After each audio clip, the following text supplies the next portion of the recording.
our parents did this. So, first generation migrants, Nigerian African migrants, they went over just to see how it's going to be. And usually maybe one parent arrives and the other parent didn't get there at the same time. So for me, I had a situation where my mom was on ground, her dad did her European papers, she was in the system, she was working, etc. And my dad didn't have the same privileges, so he decided to retain his businesses in Africa.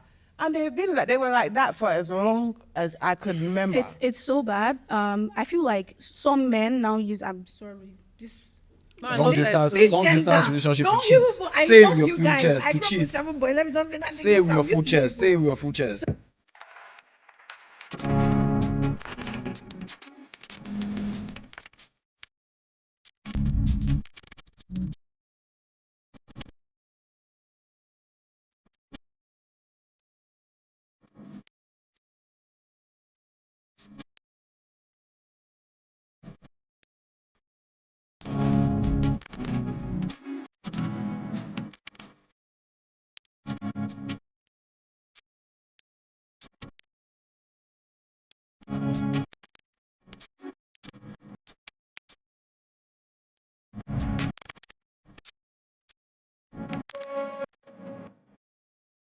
You say it. You think. I just said it. Hello, They use it this to one cheat. I experienced 100%. Okay. If someone was trying to talk to me, after all this, my long distance breakfast now. Somebody said, oh, there's somebody still not in Lagos, in Abuja. Oh, you. dear. I said, God, why must I enter aeroplane to go and be doing love? Why? Can I not just do mainland to island? I don't even mind. I'm not complaining. God, just help me.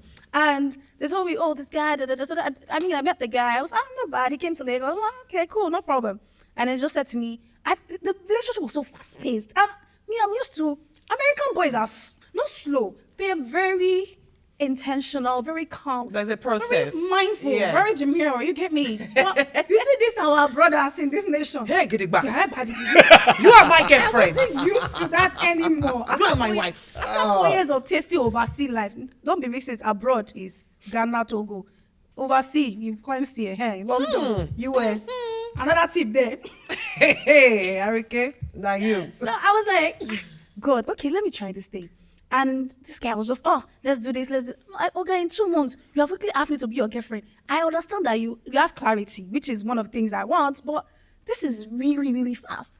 And I said, because in 3 months, what are we doing? Let me just marry you, quickly do it, and then throw you in Canada, you go and give birth. Throw you. I'm sorry, what? Throw That's the you. way he said it, yes. It shocked me. I said, brother, so it's strategy. And when he was talking to me, I don't realize that he had like a list. So it was like, when I was talking to my friend, because somebody had introduced us, and it said that the person that introduced us had told the person that, I bought a house now, I have good cars now, I have my business on a certain level. So he was ready to go. The next thing is just married. So you are only married, you're only like You are a acting this piece way in his because story. I'm like, Not because he thought you and are it so was like, amazing. me and my guys, because they're like a clique of 6 or 7 guys. They're like, oh my guys, all their wives take Canada, just they can going, just they there. And I'm thinking, okay, I cannot be single to stupor for how many years? You're not allowed to be single in your marriage. Single in marriage. He was like, no, the difference is I'll buy you a house. I'm like, you are still not making sense. This is all that doesn't even like to have deep conversation. That's another problem. Distance relationship will make you talk.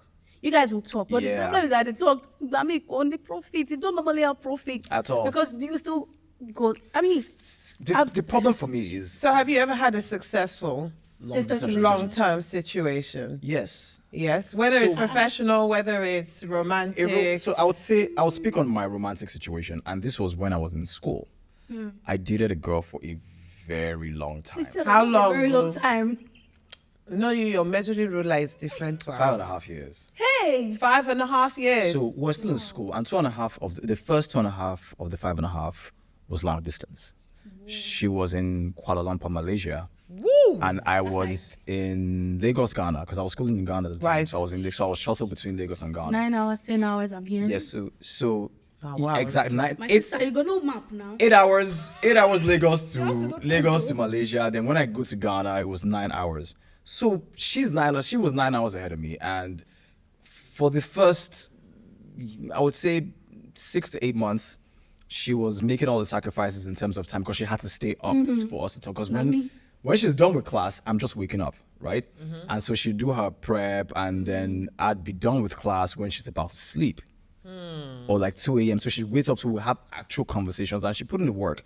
But obviously, her schoolwork started to suffer, and then she had to make certain choices that made our relationship suffer. Because while I was awake waiting for her to respond, response time was always like very, very. It was funny. I have to be understanding. All of you be I mean, I was understanding young. boyfriend and girlfriend. I had to be understanding, but I was young. So you were like, We're always fighting. Why don't you have time for me? Why don't you have this? Why don't you have, you don't text me again? You don't. That was like the bulk of our conversations until one day she just got tasked like, I cannot be the cause of your unhappiness. I'm breaking up with you. And because I also knew the type of strain that was in the relationship because of the distance, I just like, it's fine. We got back eventually when she moved back to Nigeria. oh, she moved back. Yeah, after she graduated, she moved back, and we picked up from where we left off. But I know for a fact that I don't ever want to do anything long distance again because of that experience. Especially, and it's worse when you guys have such a deep connection. Because you want to talk to this person, you also want to touch this person. And my love language is physical touch and quality time, right? So I want to touch you, I want to be around you, and so that longing, that yearning is painful. It's very, I don't want, and so once you just say, I stay in Abuja, peace. I don't care who you are. I don't care. Oh, you stay in Shangotedo, okay. Bye. Shangotedo counts as long distance. Look, I don't care. I beg, please. I My don't care. sister's is Shangotedo. Venita. He doesn't mean it. This is just spoiled. He doesn't mean it. not- It's it's not just people gone like through a us. lot. See, let me If just you stay thank in you. Shangotedo, It's gone through a lot. I've been through a lot because I would spend like, okay, so when I was in school, our parents gave us $1,000 per semester as pocket money. And I'd Are you spend back? Huh? Hello, son, come on. that was the Ghanaian, that was the requirement. This and I'd is spend which like, year? This was a long time ago. This was 2004. But If you had $1,000 at that time, Wait, 2004. I didn't have $1,000 in 2004. Okay, so in any case, they were giving me, Hello, that's like, Sonam. I was like, wait, that's not the Sonam. point. Hello. Focus. Hello. So the point is, half of that money I'd spend on airtime, so that would keep the communication. Yes, Jeez. I was putting in the work. Half of that money would go on airtime, and if I didn't have, I'd go and borrow. And my friends were understanding because I already they knew about my girl. You knew about this girl that Iluzan was smitten about. So they would also chip in and help me keep the communication alive. That's nice. You have So nice yeah, friends. so I know how much of a strain it put on me. If you're fighting, you can't sort out fights quickly On your because own the time. distance is there. Yes. And then when you're fighting, if the energy is off, you're completely mentally, emotionally, physically, everything, you're destabilized. yeah. Do you get so? Anxiety There's, is there's crazy. a whole ripple effect and a whole different territory. Like there's a lot to deal with when you're in a long distance relationship. If I'm in front of you, we fight, we talk. Okay, we need a breather. We go outside. I know that I will see you at the end of the day, or somehow everything is just easier. But this long distance thing, you now have to now start doing all this makeshift enjoyment thing. You okay? Let's have but phone let's sex. get into- have wait. screw phone sex, please. This thing will be on big screen, oh, please. Is my face okay? I look tired. There's nothing I can do about it. They say I look tired. There's nothing I can do about that. Everybody to your neighbor and say, look to your friend and say, take it all the way. Are you?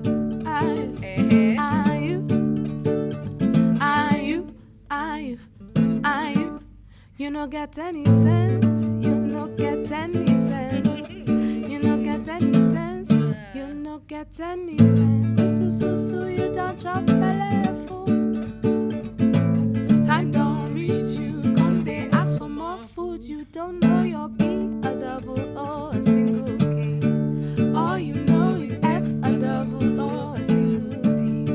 When your mama see a double O, a single K, all you do is. My name is Amanda Dara, co-producer on the Uncolored podcast. My name is Ifeoluwa Ariyo Agbaje, unofficially known as Agbaje Gorite.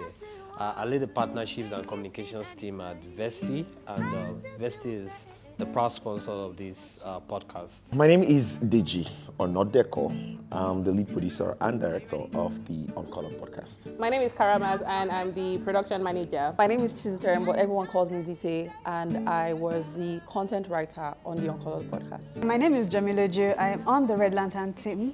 Is Gospel. I was VENITA's personal photographer and Red Lantern's BTS photographer. My name is Jemima. I'm on the Red Lantern team and I was in charge of the BTS for the Uncolored podcast. My name is Ayotomiwa. I am one of the BTS photographers for Red Lantern. My name is Sarah Fatile. I was the set PA for Uncolored. Right, my name is Kai and I am DOP3. Sorry, Universe, may I hide my gold ring?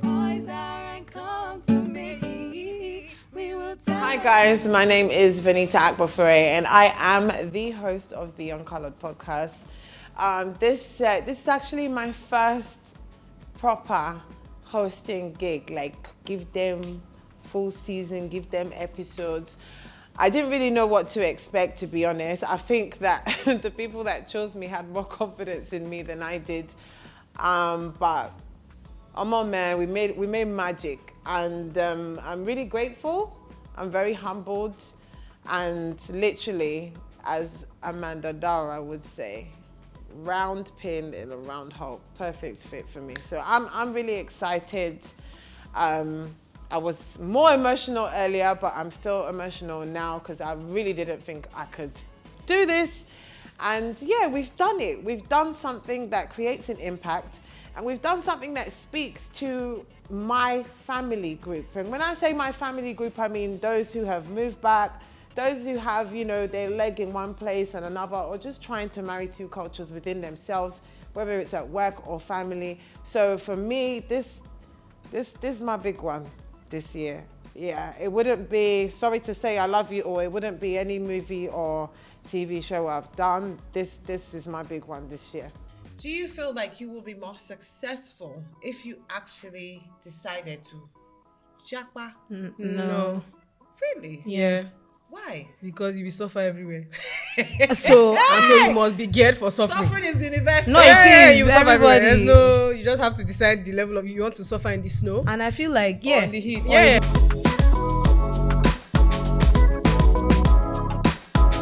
In 3 words, I would describe the podcast as fire, unpredictable, and critical. Or rather, sorry, let me take away that last word. Let me replace it with edutainment.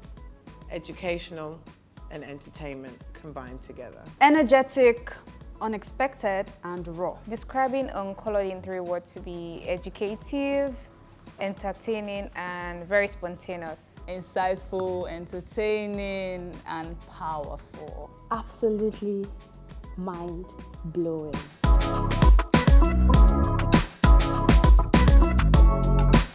I'm super excited. I have mixed feelings, honestly. I'm super excited for this to drop. At the same time, I'm like, hey, they're gonna watch this and say produced by, but it was such a humbling experience for me. This is the first time actually producing something of this magnitude, and I'm blown away, and I fully respect people behind the scenes. You guys are super amazing. The directors, the producers, production managers, DOPs, cinematographers, sound engineers, the BTS photographers. You guys are actually the glue that keeps all of this together. And there's not enough recognition to people behind the scenes, but I promise you,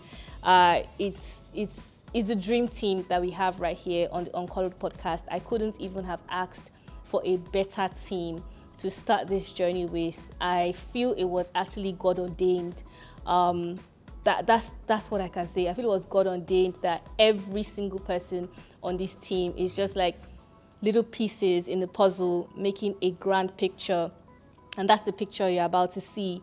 So am I excited? Yes. Am I nervous? Absolutely.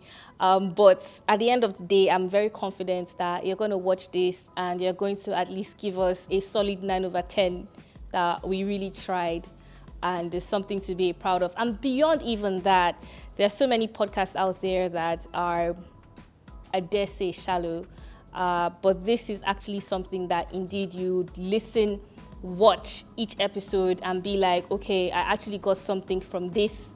I was informed, I had a good time, I was entertained, and you wouldn't even know when the time just goes. I was literally watching this, live, and that's how I felt. So I hope you have the same experience as well. The Uncolored podcast means, the beginning of something new and beautiful. It's a culture shaper. What we have done is to create a culture icon, harnessing an existing reality that it seems as if people are paying so much attention to, but they're not talking about, or they're not talking about enough. Uncolored podcast is like our baby. They say it takes an entire village or a community to train a child. Yes, it did take that many people. Uncolored is special, it's beautiful, it's magic, it's creative. And as for what it means to me, I'm not sure if I can ever really truly put it in perfect words, but I'll just call it beautiful. I think the most challenging part about producing this podcast has to be, I was literally talking to someone on set, her name is Jomloju, and we're talking about the trailer script, and I was like, so it's gonna come like boom, and it's gonna be black, and then there's gonna, and then we're gonna have like, and she's like typing. And it's crazy because everybody here we're just wild creatives that are just going off.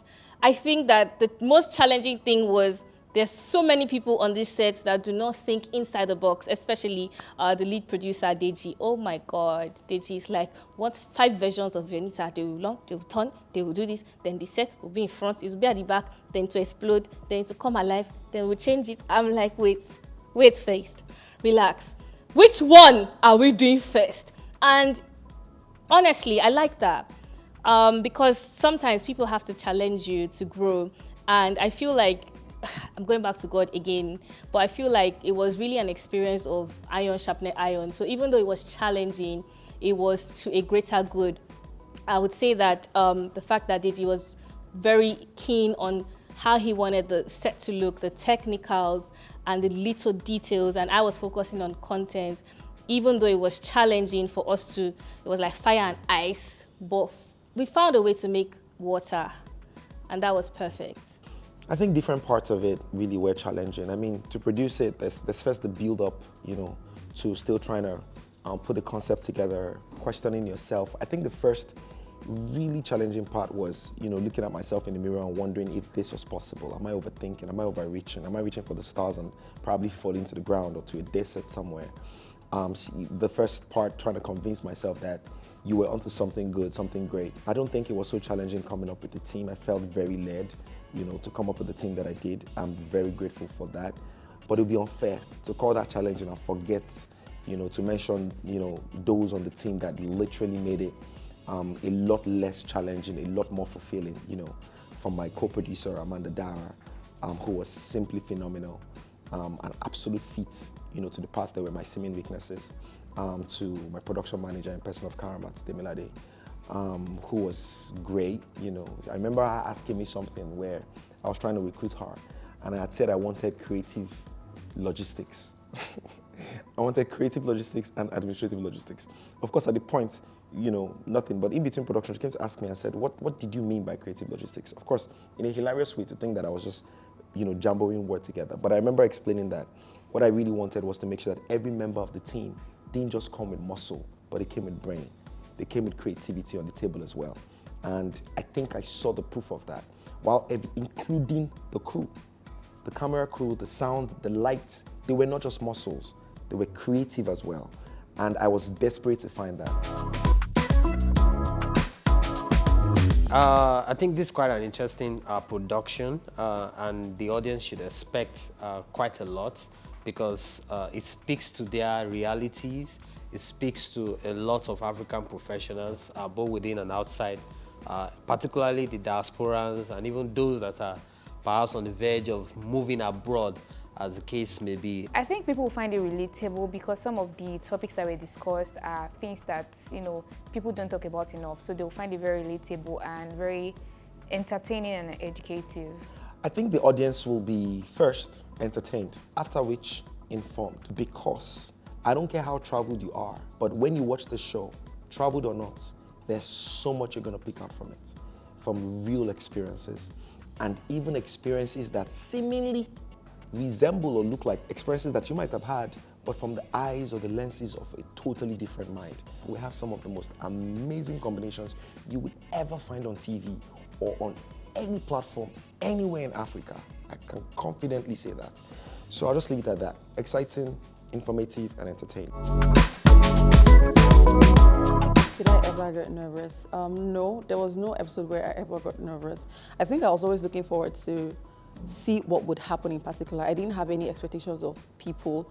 I was just like, when it starts, I'd see what the outcome would be. I wasn't nervous. Kind of, but at the same time, because we had, should I say, a superstar producer, I trusted him to deliver. We had an amazing co-producer too. We had an amazing team. So I was nervous, but at the same time, I cleared it. Did I ever get nervous? The question is, did I ever not get nervous? I was nervous all through the way. From the point of ideating it, you know, that little bit, that hide in my room, pen to paper, trying to figure it out, stressing everybody on the Red Lantern team. Big shout out to every single person. Yes, I was nervous through the way. Every time, you know, and I'm trying to reach out to a guest, waiting for them to confirm. I'm nervous, they confirm. I'm nervous, are they gonna come? I'm nervous, they come. I'm nervous, they come on the show, we're about to action. I'm nervous, the action, I'm nervous. Is it a great show? I'm nervous, you know. And then that is over and you breathe and then the next episode comes and I'm nervous all over again. But I don't know, I think nerves help you bring out the best in you, especially if you're able to invest it. But I was nervous all through the way. But yeah, here we are. What goes through my mind? I hope the guests are going to give us juice. I hope this is a great topic. I hope it's not going to land flatly. I hope people at home are going to watch it and enjoy it. That's it. Most surprising thing that I've learned about myself. Honestly, I've been leading for a minute, right? I've been leading for a minute, but I like to think that this team that I've led to execute the Uncolored podcast is one of the most elite production team I have ever led. And my capacity to be able to execute some type of leadership on everybody has impressed me personally. It's an absolutely elite team. I confidently say, amongst my team members, I'm probably the dumbest amongst them. And if you can say that as a leader, then you're leading the right team. Did I have fun on set? Yes, absolutely, 101%. Yes, I did. I really did have fun on the set of Uncolored podcast. I think the chaos, the confusion, I really like things like that. It makes me like sick. So yeah, that was my favorite part on set. Especially when Deji is panicking. Hey, like Deji panics like 15 times in 1 minute. So I really enjoyed seeing him panic because he showed that like he's really passionate about it. One memory would be the ability of the producer and the production manager to be spontaneous, to make decisions and to, you know, severe situations and circumstances in the spur of the moment. Should I say food? I mean, I think it's the food. Not particularly though, but it's always the arrival of the guests because you don't know what is coming. You don't know the juice, you don't know what's covered, you don't know. I think that's my favorite part. I think the food, I love food, so yeah, the food, definitely the food.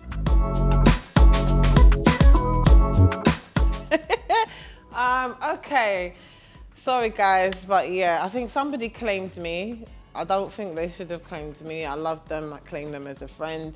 I heard somebody paid the equivalent of 60 million to get married. I've heard about, you know, losing your virginity in an interracial way. And see, I've heard about floating in salt lakes. Like the topics are so diverse. There is something for everybody. Oh my God, I would say Pamilari, yes. Because he said things that I did not expect him to actually say it at all. He said things that just made me open my mouth in shock. Like, this boy, come on. Nobody wants to give birth to a child. Then the child now starts asking you, where were you, dad, when your mates were having a second passport? Really? Did you ask your father those questions? It remains small. I don't think we had one, but then at the same time, Sky. Yeah, so I'm Sky, and this is my whatever on Uncolored. All right, let's go. Do I look good? Look smart. Do I look smart? I look smart. Sorry, come again. English hard.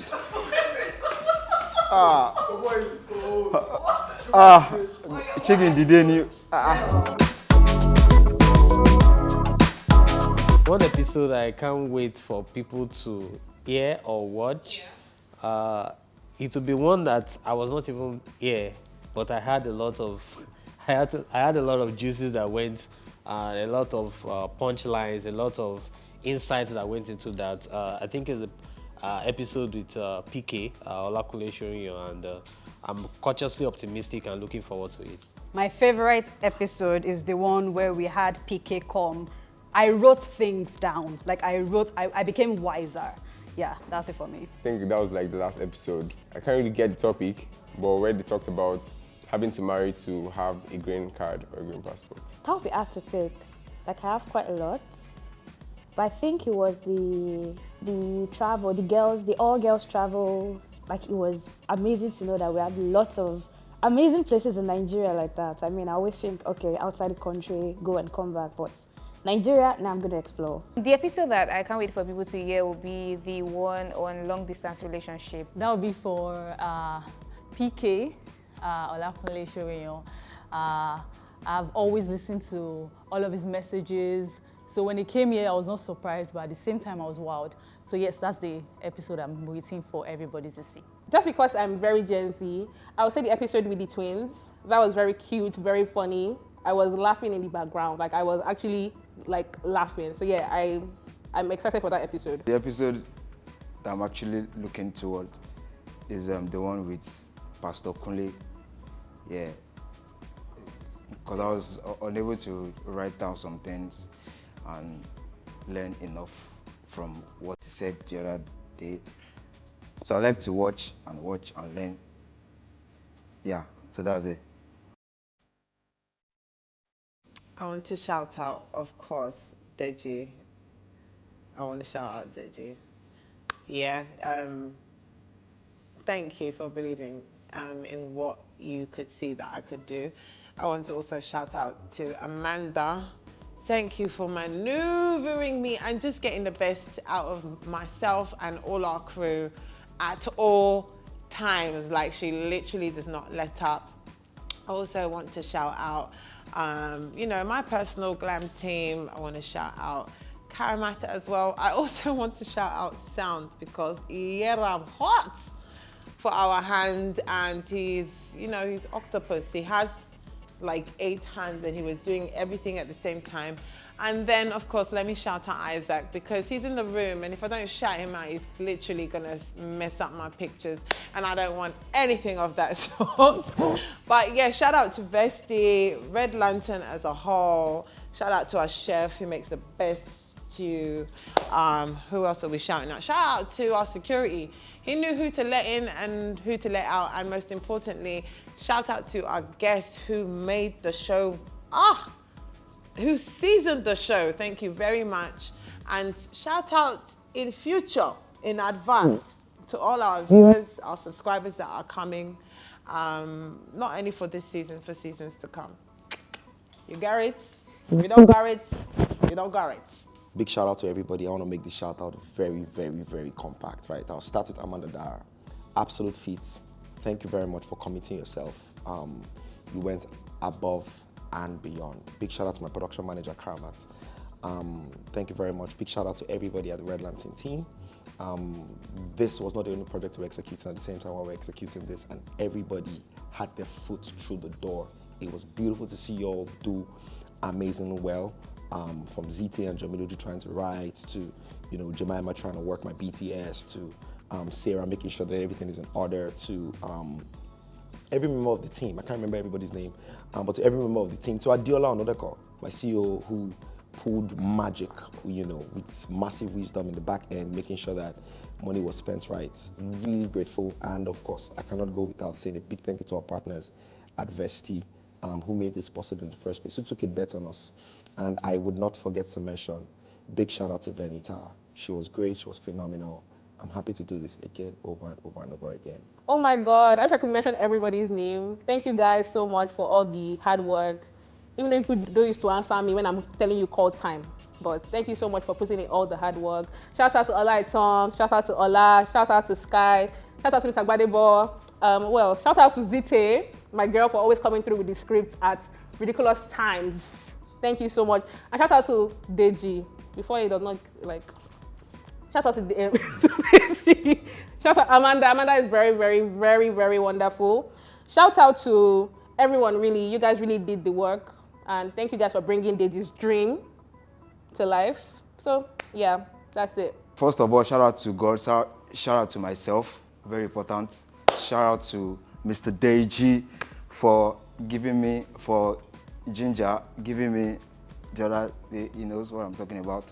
And shout out to Ola, shout out to everyone, shout out to my team, Ola, shout out to Ahmed, shout out to, baby girl, Karamat, shout out to Zite, shout out to everyone, Sarah, and yeah, Amanda, right? Yeah, Amanda. Shout out to her. And shout out to the girl that said I was troublesome.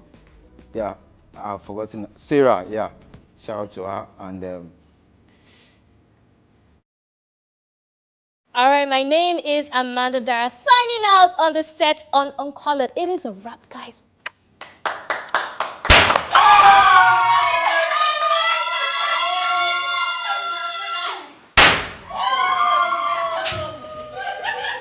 Please, watch it, okay?